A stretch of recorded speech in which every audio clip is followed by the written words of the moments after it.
감사합니다. 복음을 다른 사람들에게 전하는 사명은 모든 예수 믿는 사람들이 공통으로 부여받은 사명입니다. 하나님의 말씀을 전하여 듣게 되면 또 다른 사람들의 귀에 그 말씀을 전하여 듣게 하는 것이 자동으로 부여되는 사명인 것입니다. 우리가 미국이나 중국이나 그런 나라의 국가의 특사의 자격으로 유엔 같은 곳에 간다 하면은 자격이 되는 모든 사람은 서로 가기 위해서 안달을 하지요. 굉장히 영광스럽고 자랑스러운 일이라고 생각하고 내가 보냄을 받았으면 좋겠다라는 마음들을 다 품고 그 자리를 사모하는 것을 우리는 TV나 뉴스를 보면서 보게 됩니다. 싫어하는 사람은 없더라고. 다 내가 갔으면 좋겠다라고 하지 나는 절대로 그런 곳은 가지 않을 거야 하는 사람은 아직 제가 본 일이 없습니다. 복음을 전하는 것은 이보다 훨씬 더 영광스러운 사명이죠. 그럼에도 불구하고 이 복음을 전하는 것은 또 외로움과 괴로움과 핍박을 당해야 되는 고난의 길이기도 합니다. 선지자 예레미야 전도자로서 위대한 선지자로서 구약에 찬란하게 빛나는 위대한 선지자로서 얼마나 영광스러운 부름을 받았습니까? 근데 예레미야 선지자가 자신의 처지를 말하고 있는 10절 말씀 보면 딱히 그렇지도 않습니다. 10절 말씀 한번 보십시오. 이거 바로 앞에 있죠. 15장 10절. 내게 재앙이로다 나의 어머니여, 어머니께서 나를 온 세계에 다투는 자와 싸우는 자를 만날 자로 낳으셨도다. 내가 꾸어주지도 아니하였고 사람이 내게 꾸이지도 아니하였건만은 다 나를 저주하는도다. 어머니, 왜 나를 온 세계에 다투는 자와 싸우는 자를 만날 자로 낳으셨습니까? 가는 곳마다 나하고 싸우려고 그러고 다투려고 그러고. 안 그렇습니까? 교회가 뭐만 하면 세상은 가만히 있지는 않습니다. 교회 종탑이 밝으면 얼마나 밝습니까? 그런데도 자신 집 거실등이 훨씬 밝아요. 그런데도 불구하고 70m, 100m 떨어진 교회 등불 때문에 잠이 안 온다. 가슴이 콩닥거린다. 그보다 훨씬 가까운 곳에 굉장히 많은 네온사인들이 있는데 그건 안 보입니다. 십자가만 보입니다. 반대합니다. 그렇게.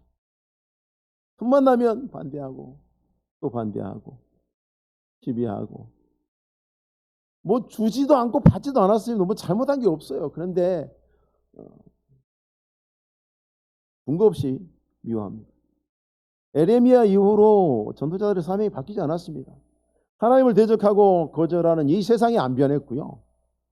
복음을 전해야 되는 우리의 사명이 안 변했고, 그러니 이 상황은 똑같이 하나님 앞에 충성된 종으로 살아가는 우리에게 똑같은 어려움으로 에레미야의 어려움이 다가옵니다. 범죄한 세상은 할 수만 있으면 모든 방법을 다 동원해서 하나님을 반대합니다. 하나님을 따르는 사람들을 괴롭힙니다. 이제는 21세기니까요. 선진국 됐으니까요. 사람들 수준이 높아졌으니까 수준 높게 방해합니다. 그렇지 않는 게 없습니다. 미국은 얼마나 선진국입니까? 미국은 얼마나 교회가 많습니까? 그들의 조상들은 다 예수 믿는 사람들이었습니다. 그런데 지금 미국 가보십시오. 얼마나 우리나라보다 더 박해합니다. 교회를. 우리나라보다 훨씬 더 교회가 자유롭지 못합니다. 굉장히 위축되어 있습니다. 그런 상황 속에서 하나님의 종답게 살아간다는 것은 마치 전쟁하는 두 나라의 한쪽 국민이 반대쪽 전쟁하는 나라에 가가지고 살고 있는 거하고 똑같아요. 우리나라하고 중국하고 전쟁하는 칩시다. 근데 내가 지금 중국의 베이징에 있거나 아니면 상하이에서 살고 있다고 생각해 보세요. 숨이라도 쉬겠습니까? 숨이라도 쉬겠습니까? 숨소리도 안 나게 살아야 된다고 생각을 하지 않겠습니까? 그렇게 압박을 받지 않겠습니까? 근데 신자는 그런 적대적인 상황 속에서 내가 신자고 내가 믿는 것을 다른 사람들에게 말하는 그 사명을 감추지 말아야 합니다. 그의 핍박을 당하죠. 여러분, 교회가 종탑에 불도 안 켜고요. 찬송가도 크게 안 하고요. 나가서 전도지도 안 돌리고요. 사람들한테 예수 믿으라고 안 하고요. 저기가 뭐 하는 데인지 잘 모르게 만들면 박해를 당하겠습니까? 그럼 교회가 박해를 당할까요? 안 당하죠. 근데 종탑에 불 밝히고 찬송하고 뭐 길에서 막 손잡고 기도하고 전도지 돌리고 막 이런 거 하니까 꼴 보기 싫은 겁니다. 반대하는 것입니다. 괴롭히는 것입니다. 조용히 숨어 지내면 수월하겠지만 그럴 수 없기 때문에, 우리는 그래서도 안 되기 때문에 우리가 감당해야 되는 몇 가지 피할 수 없는 운명이 있습니다. 첫 번째가 외로운 자리에 붙들려 있는 것입니다. 17절 말씀 보시면 에레미야의 삶이 어떻게 외로웠는지 17절 말씀 보시면, 내가 기뻐하는 자의 모임 가운데 앉지 아니하며 즐거워하지도 아니하고 주의 손에 붙들려 홀로 앉았사오니 이는 주께서 분노로 내게 채우셨음이니라. 여러분, 초등학생들, 중학생들, 아이들은 이런 문제를 안 겪을까요? 예수 믿는 어린아이들 이런 문제 안 겪을까요? 할로윈 때 아이들 뭐 이렇게 자기들끼리 뭐 그런 뭐 주고받고 뭐 이렇게 하지 않습니까? 마치 우리가 성탄 선물 주고받는 것처럼. 그거 안 하면 왕따 당합니다. 친구들 가운데서. 그래서 어떻게 이것을 지혜롭게 할 것인가? 교회 학교에는 또 그런 거 고민하고 있습니다. 왕따 당합니다. 남들 다 할로윈 하는데 혼자 안 하니까 왕따 당합니다. 그런다고 왕따 안 당하도록 우리 아이들에게 그 서양 무당의 옷을 입힐 수는 없지 않습니까? 기뻐하는 자의 모임 가운데 앉지 아니하고 즐거워하지도 아니하고. 그 당시에 유다 사람들 거의 다 아세라 숭배하고 있었습니다. 아세라 숭배하면서 제전을 벌이고 축제를 벌이고 아세라를 찬양하고 아세라가 주신 음식이다 그러고 나눠 먹고 그 자리에 갈 수 없지 않습니까? 다 그러고 있는데 혼자 안 하니까 왕따가 되는 거예요. 주의 손에 붙들려 있어 보니까 결과적으로 홀로 앉아있게 되더라. 외롭더라. 다 죄를 죄 아니라 하고 악을 악이 아니라 하고 가 있는데 혼자서 나와서 그것은 악이요 그것은 죄라고 말하고 있으면 다 째려봐요. 다 노려봐요. 여러분, 아무리 내가 오라도 수많은 사람들이 나를 노려보고 있으면 그건 굉장히 힘든 일입니다. 그냥 혼자 있는 것 자체가 힘든 일입니다. 하나님의 손에 붙들려서 외롭게 앉아있는 선지자. 왜 하나님이 그렇게 하셨을까? 우리는 하나님의 백성이고 죄 가운데서 악을 행하는 자들과 함께 있을 수 없기 때문에, 그래서도 안 되기 때문에 하나님이 붙잡아 놓으신 거예요. 신자이면서도 죄 짓고 악을 행하는 자리에 같이 섞여서 그런 사람들과 같이 어울려서 휩쓸려 다니는 거는 그 사람이 신자가 아니라서가 아니라 하나님이 야 가지 마라 하고 붙드는데 그거 뿌리치고 외면하고 모른 척 가 있는 거예요. 그런 자리는 세상의 즐거움과 세상의 친구들로 가득하기 때문에 그게 좋아서 가 있는 거예요. 우리가 하나님을 향해서 온전한 믿음의 종이 되고 신실한 전도자가 된다는 것은 피할 수 없는 외로움을 감당해야 한다는 것을 잊지 말아야 합니다. 스스로 외톨이가 되라는 얘기가 아니라 옳은 것을 지향하다 보면 어쩔 수 없이 만나게 되는 운명입니다. 두 번째는 분노의 자리에 붙들려 있습니다. 여러분, 화를 오래 내면 지칩니다. 여러분이 누군가에게 화가 나잖아요. 화를 내잖아요. 그럼 막 힘들죠. 뭐 그 사람이 나를 힘들게 하는 것 같은데 실은 내가 나를 힘들게 하고 있는 거예요. 내가 나를 힘들게 하고 있는 거예요. 화내는 것 자체가 힘든 일이에요, 여러분. 굉장히 피곤한 일이에요, 그 자체가. 우리가 그러니까 화내니까 힘드니까 안 보면 되지 그 꼴. 산속으로 들어갈 수 있습니까? 하나님은 그렇게 허락하지 않으셨죠. 우리가 세상의 악이 보기 싫다고, 세상의 죄가 보기 싫다고 세상으로부터 떠나서 산속에 들어갈 수는 없는 노릇입니다. 그건 하나님이 기뻐하시는 모습도 아닙니다. 그렇기 때문에 세상의 타락과 범죄를 지켜보면서 동시에 거룩한 분노를 품고 있으면서 살아야 하니까 마음이 안 편한 거예요. 그들 곁에, 그들 가운데 있어야 하지만 그들과 함께 있으면 안 되니까 외롭고, 그 못된 일을 보면서도 참가하지 않으면서도 그것을 반대하고 그것에 대해서 분노하면서 있어야 되니까 그것도 또 힘든 거예요. 믿음으로 산다는 건 그렇습니다. 어떤 신자가 아이고 사람들에게 고립되고 왕따되고 외톨이 되고 싫다. 그리고 분노하더라도 죄를 짓지 말고 그들 위해서 기도하면서 그 죄를 또 아무렇지도 않게 생각해서는 안 되니까 또 분노도 하고 해야 되면서 하니까 외로워서도 힘들고 죄에 대해서 분노해야 되는데 온통 죄밖에 없으니 분노할 일밖에 없으니 또 힘들고 힘들다. 하지 말아야 되겠다. 이렇게 하면 그건 또 얼마나 한심한 일입니까? 여러분 어느 사회든지 불의에 대해서 분노하지 않으면 그 사회 망하는 거예요. 생각해 보십시오. 똑같은 멋진 체제를 가지고 있지만 그 망한 나라들의 특징이 뭡니까? 불의에 분노하지 않는 거예요. 세상 사회들은 법에 의해서 움직이죠.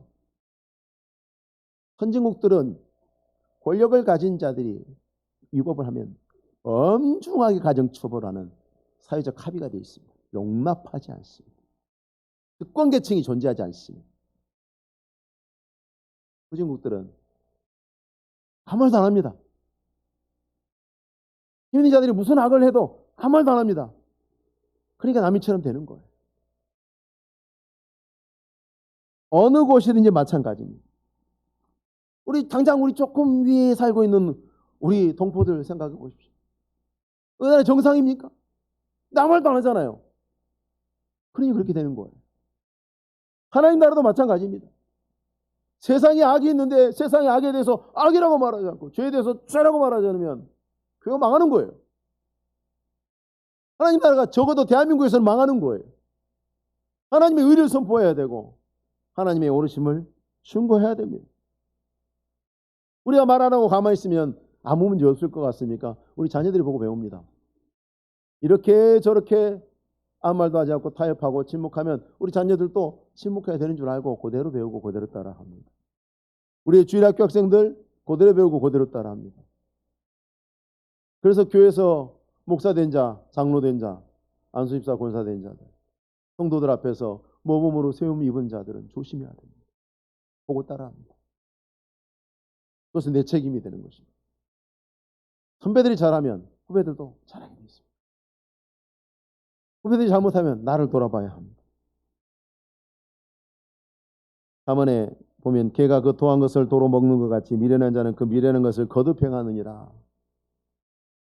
악에 대해서 우리가 침묵하면 안 되는 것입니다. 힘들어도 그것은 악은 악이고 아닌 건 아니라고 말하고 선포해야 합니다. 근데 예레미야 같이 열정적이고 충성스러운 선지자도 어려움을 겪습니다. 여러분 예레미야 생각해 보십시오. 그 나라의 당시에 다 우상 숭배하는데 예레미야하고 몇몇 사람, 그 중에서 예레미야는 제일 선봉에 서가지고 하나님의 말씀에 따라서 그것은 범죄다, 우상 숭배다 그렇게 외쳤어요. 얼마나 대단한 백보입니까? 그 사회를 향해서, 민족을 향해서 맞서서 서는 것은 얼마나 대단한 결기입니까? 믿음입니까? 그런데요, 끊임없이 핍박을 당하고 계속 외롭고 하나님 앞에 의로운 분노를 품었는데 세상은 전혀 안 변하고 흔들리고 있어요. 엘리야 생각해 보십시오. 엘리야 선지자 갈멜산에서 다 구경하고 있고 바알과 아세라 선지자는 수백 명이고 누가 진짜 하나님인지 가려보자 혼자서 맞서는 거 그거 보통 일입니까? 그거 엄청난 사람입니다. 이 사람은 정말 대단한 사람입니다. 근데 그런 엘리야도 로덴나무 밑에 가가지고 하나님 나 좀 죽여주세요. 힘들어 죽겠어요. 그냥 저 좀 데리고 가세요라고 기도하잖아요. 힘든 거예요, 여러분. 용감한 선지자니까 맞섰죠. 용감한 하나님의 사람이니까 맞섰지만 사람이니까 지치는 거예요. 사람 지칩니다, 여러분. 자연스럽고 정상적인 현상입니다. 사람 지칩니다. 기계는요, 기름 넣어주고요, 오일만 넣어주면요, 1년 12달 돌아가요. 1년 12달. 뭐 그런 자동차 경주도 있죠. 24시간 동안 운전자들이 돌아가면서 계속 차가 24시간 내내 그 트랙을 도는 거예요. 내구성 테스트, 내구성과 성능 테스트 하는 거죠. 돕니다. 차는 도는데 운전자는 바뀌어요. 왜? 차는 안 지쳐요. 기름하고 오일만 넣어주면. 엔진 오일만 넣어주면. 사람은 지쳐요. 운전자 5명이서 계속 돌아가면서 운전합니다. 사람이니까 지칩니다. 그래서 에레미야 선지자 같은 성령이 충만하고 은혜가 충만한 선지자도 자기 안에 일어나고 있는 일에 대해서 하나님께 그대로 말씀드리는데, 에레미야 선지자 안에 두 가지 상황이 있다는 것을 보게 돼요. 16절 말씀 보십시오. 만군의 하나님 여호와여, 나는 주의 이름으로 일컬음을 받는 자라. 내가 주의 말씀을 얻어먹었사오니 주의 말씀은 내게 기쁨과 내 마음의 즐거움이오나. 하나님의 말씀을 듣고 예배하고 성경 읽고 찬송하고 예수 믿는 사람 다 좋아해요. 구원받은 사람 이거 왜 싫어하겠어요? 좋아요. 이거 하면 기쁘고 마음도 평화롭고 행복하고. 구원받지 않은 사람은요, 하나님 말씀 듣고 찬송하고 이런 거 되게 힘들어하고 짜증내요. 그런데 이거 하면 마음이 좋잖아요. 그게 구원받은 사람이에요. 구원받은 사람이 이거 기뻐요. 즐거움이 되는 거예요. 그러니까 여기 와 있죠, 여러분. 여러분 물질 드리면서 여기 와 있잖아요. 안 그런 사람은요, 월급 주면서 여기 가라기도 안 와요. 세상에 재미없는 데가 이게 아닙니까? 세상 재미없어요. 요즘 뭘 만져도 재밌는 거 투성인데, 시편 4편 7편에 주께서 내 마음에 두신 기쁨은 그들의 곡식과 새 포도주가 풍성할 때보다 더하니라. 하나님이 신자들의 마음속에 기쁨과 즐거움을 주셨어요. 분명히 주셨단 말이에요. 에레미야 선지자 마음이 그랬어요. 오늘 본문의 말씀에는 뭐 이렇게 16절의 말씀처럼 되어 있습니다만은, 우리 한글 성경을 번역할 때 이렇게 해놨습니다만은, 히브리서 원문에 보면요, 이렇게 안 돼 있어요. 16절에 어떻게 되어 있냐면, 나는 주의 이름으로 일컬음을 받는 자라. 내가 주의 말씀을 얻어먹었사오니 주의 말씀은 내 기쁨과 내 마음의 즐거움입니다. 만군의 하나님 여호와여. 아시죠? 그 뜻이에요. 하나님, 제가 그런 거 아시잖아요. 제가 하나님 말씀 듣고 기쁘고 좋아하고 즐거워하고 그거 하나님 아시잖아요. 신자라면 누가 아니겠어요? 근데 딜레마가 있습니다. 오늘 여기에서도 딜레마가 있습니다. 에레미야의 딜레마, 그리고 모든 신자들의 딜레마. 하나님 이름으로 사명을 부여받아서 그 말씀 때문에 기쁘고 즐겁고 행복하고 감사하고 한데, 세상은 하나도 안 변하고 핍박은 여전히 계속되고 있고 힘들어 죽을 지경이고 이렇게 되는 것입니다. 그러면 하나님의, 우리가 보통 어떤 사람들은 그런 이야기를 합니다마는, 하나님 일을 하면 힘들지 않을까요? 지치지 않을까요? 피곤하지 않을까요? 피곤합니다. 지칩니다. 18절 말씀 보시면, 나의 고통이 계속하며 상처가 중하여 낫지 아니하면 어찌 됨이니까? 주께서는 내게 대하여 물이 말라서 속이는 시내 같으시리까? 지금 에레미야가 이런 경험을 하고 있는 게 틀린 게 아닙니다. 에레미야가 기도하는 게 잘못된 게 아닙니다. 에레미야가 지금 자기가 이해할 수 없는 것을 하나님에게 가르쳐 달라고 지금 호소하고 있는 거예요. 하나님 말씀 생명의 길이라면서요, 영광의 그리고 은혜의 길이라면서요, 근데 왜 이렇게 힘들어요? 라고 말씀을 하는 거예요. 속이는 시내는요, 이스라엘 그쪽 지역에 있는 특수한 지형이에요. 비 오면 비 올 때만 물이 있어요. 비 안 오면 분명히 여기 강 같은데 물이 없어요. 강 같은데 강이 아니에요. 시내 같은데 시내가 아니에요. 그래서 속이는 시내라고 하는 거예요. 하나님 말씀대로 가면 복되고 영광스럽고 이게 살리는 길이고, 하나님 그렇게 말씀하시고 나도 그렇게 믿는데 왜 자꾸 아닌 것 같지? 그런 거예요. 하나님, 저는 잘 모르겠어요. 가르쳐 주세요. 선지자뿐만 아니죠. 하나님의 부름을 받아서 하나님 앞에서 일하고 있는 모든 종들, 교회에서 우리가 각각의 직분을 맡아서 일하고 있지 않습니까? 우리가 전도의 사명뿐만 아니라 하나님 앞에 받아서 사명의 길을 가고 있는 모든 사람들이 직면하는 문제입니다. 우리를 지치게 하는 것들, 우리를 지치게 해서 사명에서 뒷걸음치게 만드는 것들이 있습니다. 우리가 그것이 무엇이 파악하고 대처를 해야 우리가 영적으로 고갈되고 주저하지 않도록 할 수 있는 겁니다. 우리 상태를 관리할 수 있는 겁니다. 오늘 본문에서는 세 가지 정도로 말해 볼 수 있습니다. 변하지 않는 환경이, 태초부터 지금까지 교회는, 하나님의 사람들은 세상과 싸워왔죠. 세상의 죄와 싸워왔고 세상의 악과 싸워왔습니다. 근데 세상은 그래 좀 더 선해졌습니까? 세상은 좀 더 어려워졌습니까? 그래 좀 나아졌습니까? 세상이? 예, 먹고 마시는 건 좀 나아졌죠. 뭐 소위 말하면 살림살이라고 하는, 뭐 국가 소득이 쭉 올라가니까, 국민 소득이 올라가고 생활 수준도 올라가니까 그런 건 좀 나아진 것 같은데, 세상 못된 건 나아지지 않았습니다. 물론 차가 길 가다가 불 나오면 막 옆에서 와서 유리창 깨고 도와주고 탈출시켜주고 그런 거 말고, 하나님 앞에 못된 그 세상은 변하지가 않았습니다. 그 세상과 다투고 싸우는 것도 하루 이틀이지 평생 그렇게 살아야 한다는 것은 보통 일이 아닙니다. 계속 고통이 계속되고 상처가 낫지 않으면 몸과 마음도 지칠 수밖에 없습니다.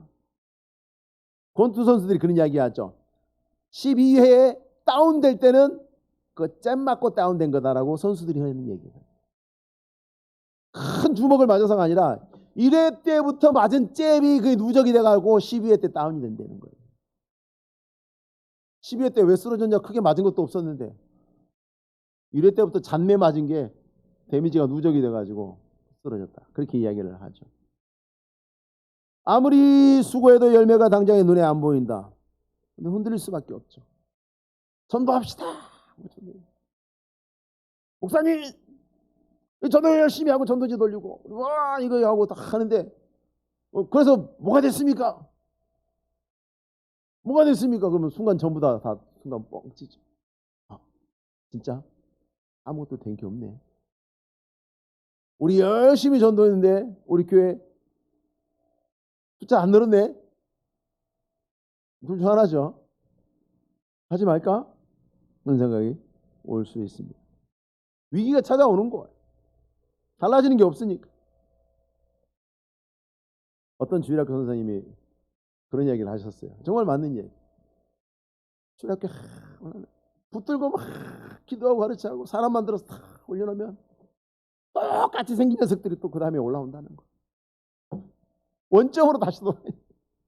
붙들고 기도해서 올려놓으면 또 올라오는데 이 녀석들이 작년에 올라간 그 녀석들의 그 처음 상태. 이게 무한반복이 되는 거예요. 그러니 딜레마가 한 번 정도 오는 거죠. 내가 이걸 왜 해야 돼? 내가 이걸 해야 되나?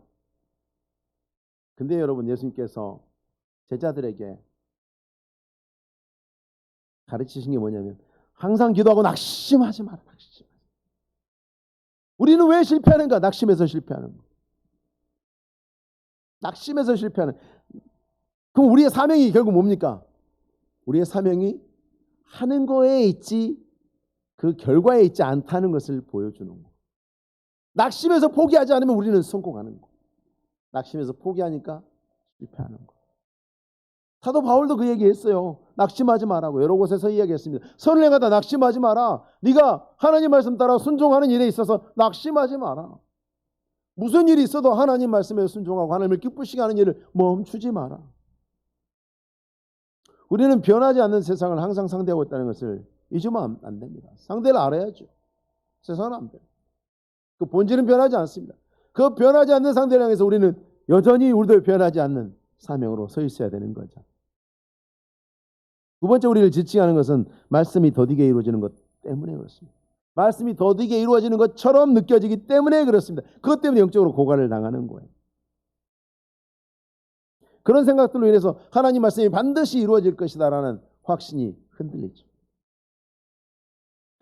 15절 말씀에 보면 나를 박해하는 자를 이게 보복하시고, 예레미야도 승질나니까 보복해달라고 그러는구나, 이렇게 볼 일이 아닙니다. 예레미야 선지자는요, 하나님이 너 유다 위해서 기도하지 마라고 말씀하셨는데 3번이나 기도했어요. 하나님 유다를 용서해 주세요라고 3번이나 기도해요. 하나님이 하지 말아야겠는데도 그 정도로 자기 백성을 사랑했죠. 지금 감정적으로 화내고 있는 게 아니에요. 하나님의 공의가 확실하게 이루어지도록 기도하고 있는 거예요. 하나님의 말씀이 이루어져야 되지 않겠습니까? 하나님의 공의가 이루어져야 되지 않겠습니까? 하나님 근데 왜 이렇게 천천히 이루어집니까? 아니면 혹시 안 이루어지는 거 아닙니까? 계속해서 주의 오래 참으심으로 말미암아 나로 멸망하지 아니하게 없이. 같은 맥락이죠. 하나님이 원수에게 오래 참아주시는 건 좋아요.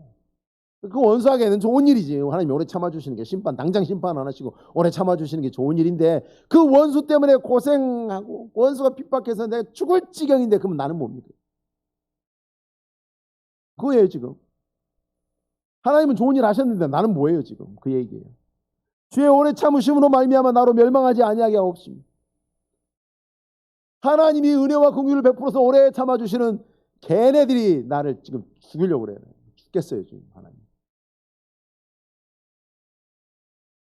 그래서 주께서는 내게 대하여 물이 말라서 속이는 신이 같으시리까 하는 말씀도 하나님 말씀 당연히 이루어지는 게 맞고 이루어질 것 같고 뭐 당연히 그렇겠죠. 근데 왜 나한테는 안 그런 것 같습니까?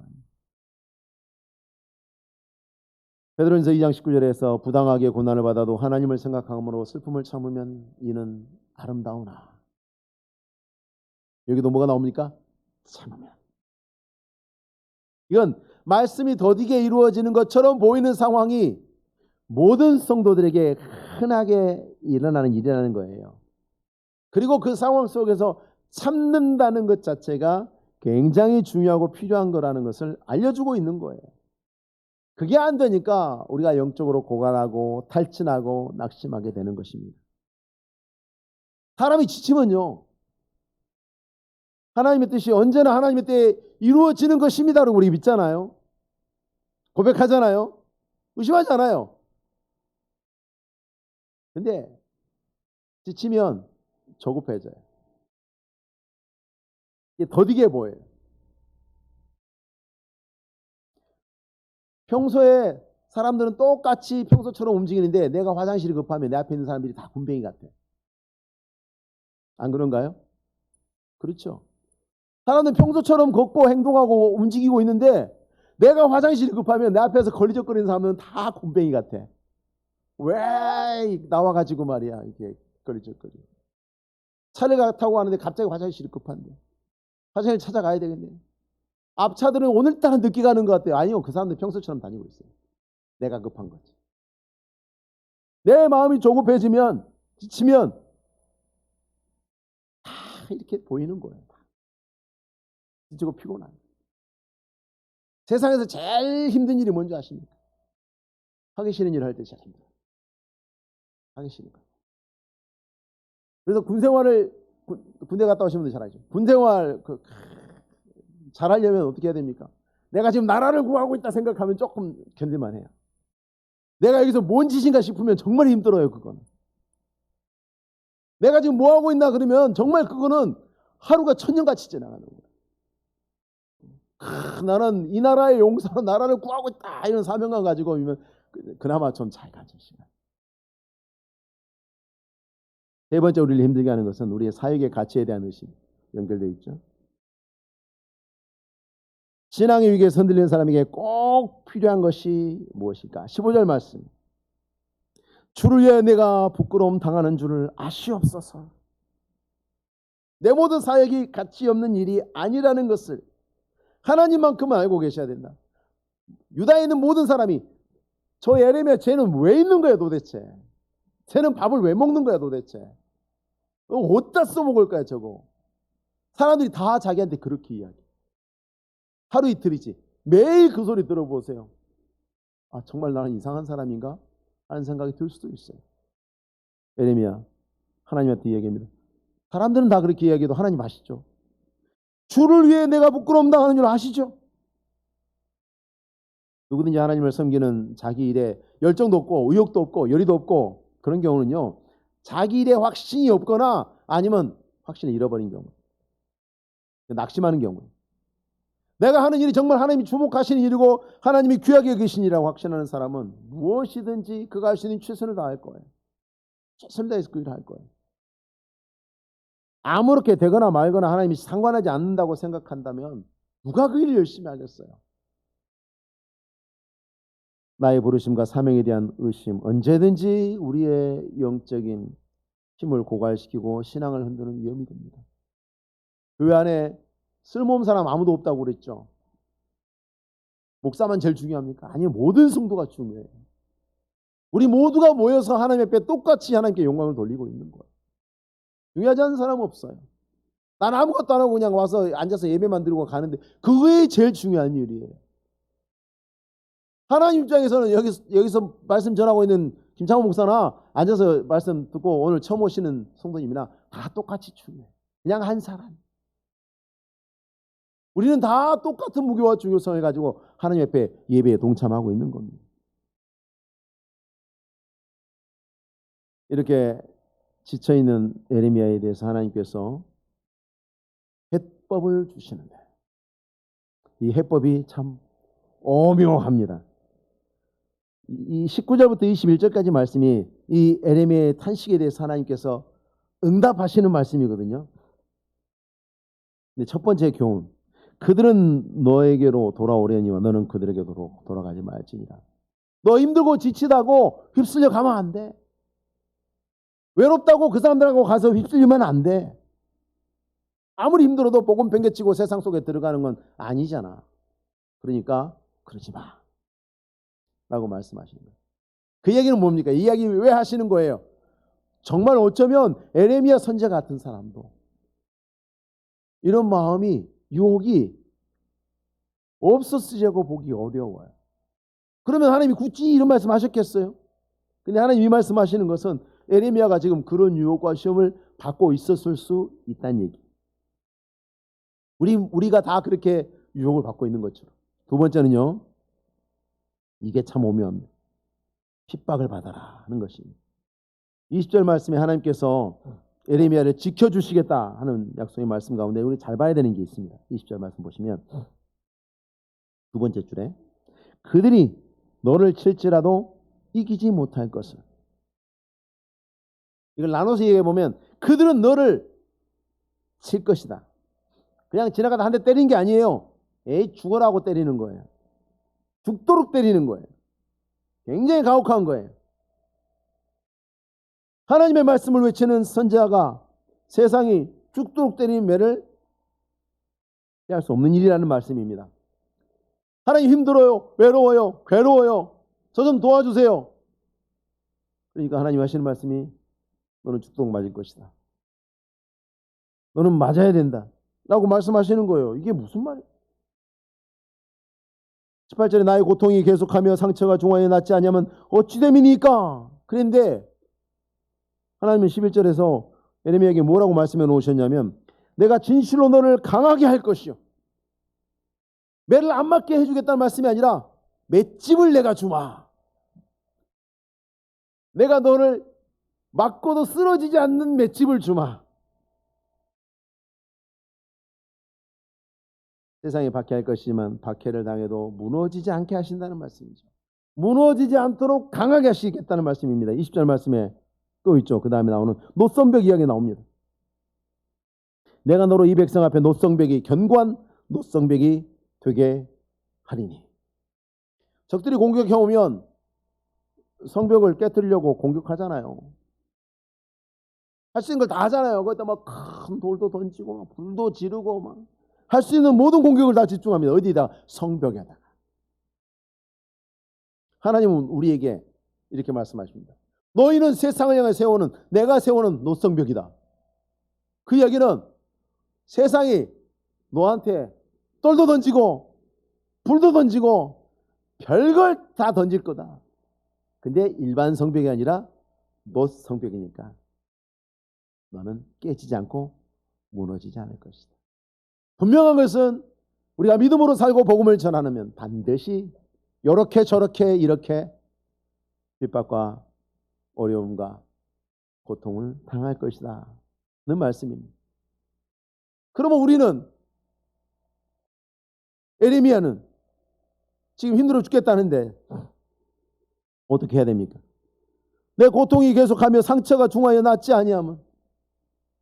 예레미야에게 지금 현실적으로 있는 문제예요. 상처가 있어요. 아파요. 힘들어요. 괴로워요.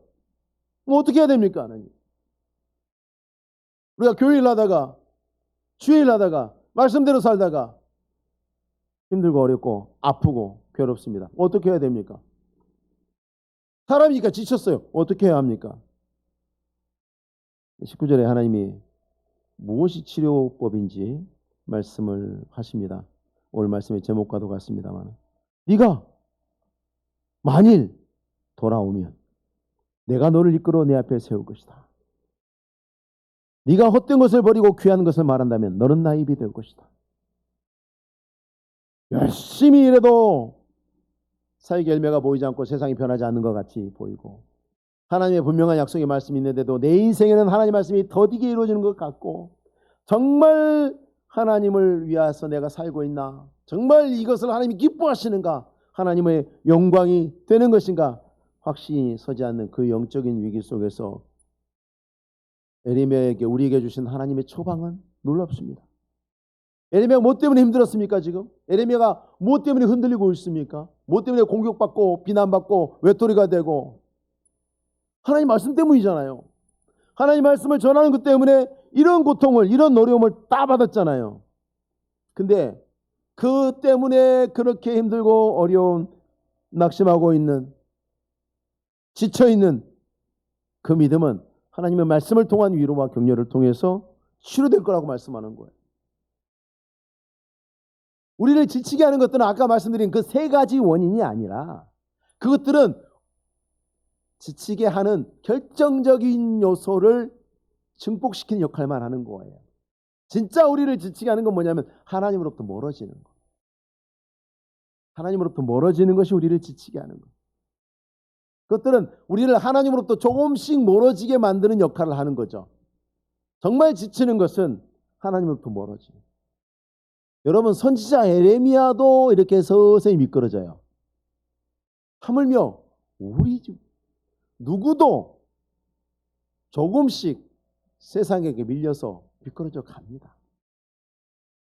그래서 주일날 교회 나오셔야 되는 거예요. 하나님 앞에 나와서 예배하고, 하나님 앞에 나와서 말씀 듣고, 하나님 앞에서 기도하고, 하나님 앞에서 서로 찬송하고 경배하고 서로 위로하고 격려하는 가운데 우리의 영혼이 치료받고 회복을 경험하고 하나님이 은혜를 주시는 거예요. 새 힘을 주시는 거예요. 이사야서 40장에 너무나 명쾌하게 이걸 설명을 해놓은 말씀, 제가 자주 들려주는 말씀이죠. 오직 여호와를 앙망하는 자는 새 힘을 얻으리니 독수리가 날개치며 올라가면 같을 것이요 다른 박지라 해도 곤비지 아니하겠고 걸어가도 피곤하지 아니하겠죠. 누가요? 여호와를 앙망하는 자, 하나님께 가까이 나오는 자. 네가 돌아오면, 하나님 앞에로 돌아오면, 주일은 우리가 하나님 앞에 돌아오는 날입니다. 하나님 앞에 한 걸음 더 나아가는 날입니다. 두 걸음 더 나아가는 날입니다.